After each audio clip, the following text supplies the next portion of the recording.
India's goat latent এখন একটা national issue. কেউ একজন ঠিকই বলেছিল যে কাউকে প্রশংসা করার কোনো ক্ষতি নেই, কিন্তু অপমান করার আগে 10 বার ভেবে নিও, কারণ অপমান হচ্ছে এমন একটি ঋণ যেটা সুদে আসলে সময় তোমাকে ফেরত দেবে। আর সময় যে খারাপ শুরু হয়েছে সেটা আমরা সবাই এখন দেখতে পাচ্ছি।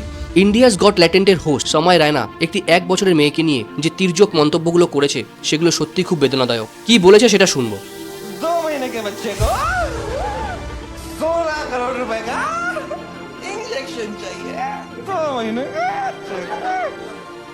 मैम आप बताओ, ठीक है, अगर आप वो माँ होती और आपके बैंक में 16 करोड़ रुपए आ जाते और 2 महीने का बच्चा होता,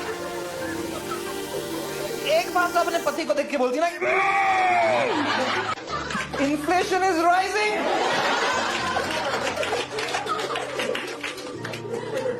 क्योंकि कोई गारंटी नहीं है बच्चा बचेगा और इंजेक्शन के बाद ना, मर भी सकता है।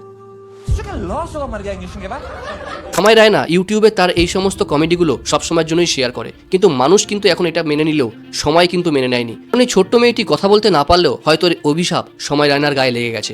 আমার কথা হচ্ছে সময় রায়না তো একজন এরকম ধরনের কমেডিয়ান, কিন্তু যারা দর্শকের আসনে বসে রয়েছে এবং এই কমেডিটাকে উপভোগ করছে, তারা কি ধরনের মানুষ? তারা কি আদৌ মানুষ, নাকি তাদের ভিতরে হুঁশ নেই? আপনার কি মনে হয় অবশ্যই কমেন্টস করে জানান।